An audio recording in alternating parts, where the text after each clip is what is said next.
founder of Partners Pilates and Physical Therapy in Lone Tree, and this is one of our frequently asked questions. We have a series of frequently asked questions from potential clients or even clients who've been coming to us for a while to see us either for physical therapy or Pilates or some of our other movement classes and some of our other services. And this question we get quite often, even from people who've been doing Pilates and haven't tried some of the other disciplines that are out there. So here's the question. The question is, how is Pilates different from yoga? And that's a great question because I think Pilates and yoga get lumped together a lot.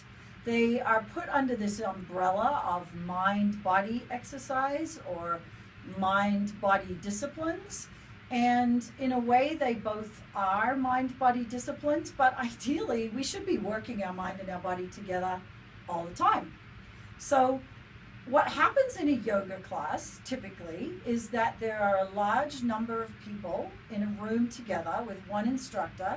You could have anywhere from maybe 5 or 6 people up to potentially 20, 30, even 40 people in a class, depending on where you're going. Most of those people have not ever taken a one-on-one session with their yoga instructor, and they don't really know how they look objectively from a third party, from another pair of eyes in space.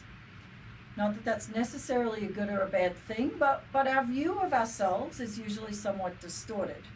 So we show up in a yoga class, and this is true of other group fitness classes as well, and we listen to the instructor, and the instructor is giving us cues and information, and it's very generic, it's very general. It may pertain to me, it may not pertain to me. It might pertain to, the guy 2 people down, a couple of mats down from me. I don't really know if the cues that the instructor is giving me are meant for me or if they're meant for somebody else, because I don't know 3-dimensionally how I appear in space if I've never worked with another movement educator or movement coach on my specific movement. So one of the big differences between a dedicated Pilates studio like ours and a yoga studio is that in yoga, you usually are not working one-on-one, have not worked one-on-one with an instructor. Also, the class sizes are usually quite large. In Pilates, if you're going to a studio that is respecting our guidelines, our industry guidelines, which by the way is voluntary, it's not mandatory, you have no more than 6 people in an equipment class, and you have maybe 10 people in a mat class, potentially up to 12. Most of the time, you have been given some individual attention before attending class, or you're getting some individual attention during class.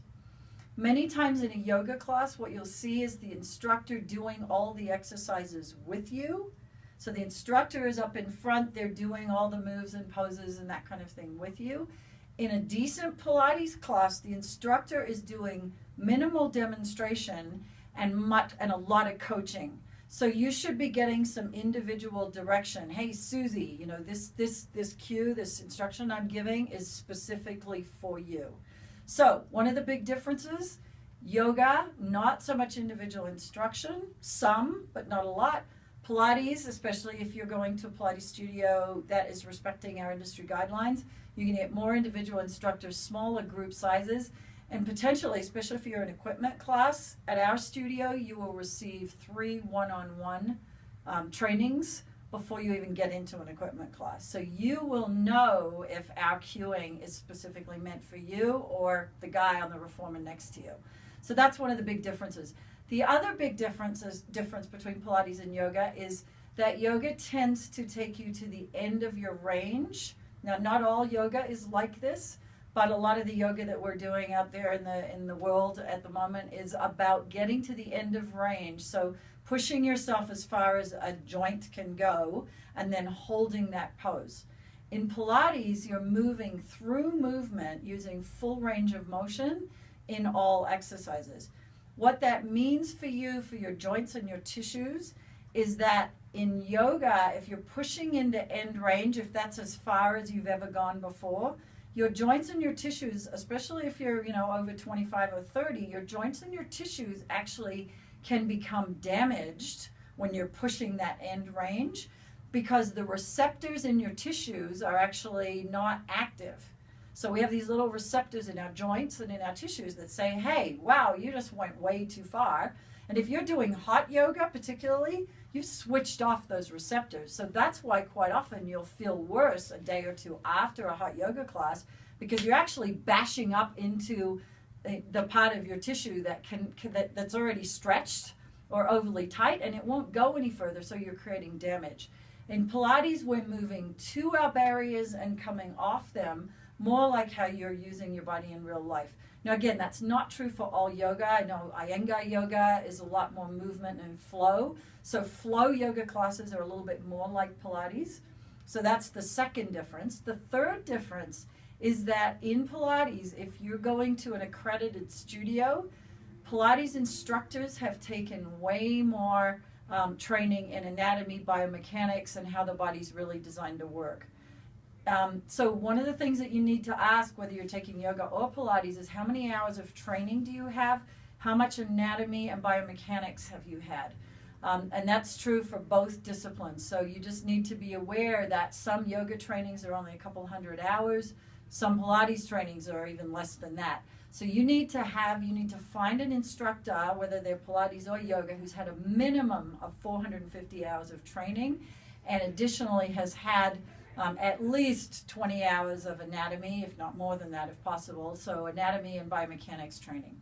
So hopefully this helps you sort some of this out. I like to think of Pilates as being more functional in terms of how you are designed to move your body through space and through life. And yoga as being a little bit more about stretching and flexibility. But keep in mind, if you're over 30, you may not be getting more flexibility. You actually might be causing more damage. So choose wisely whether you're choosing Pilates or yoga or both, and make sure that you're finding a studio and an instructor who can really help you understand how your body's designed. Thanks for watching.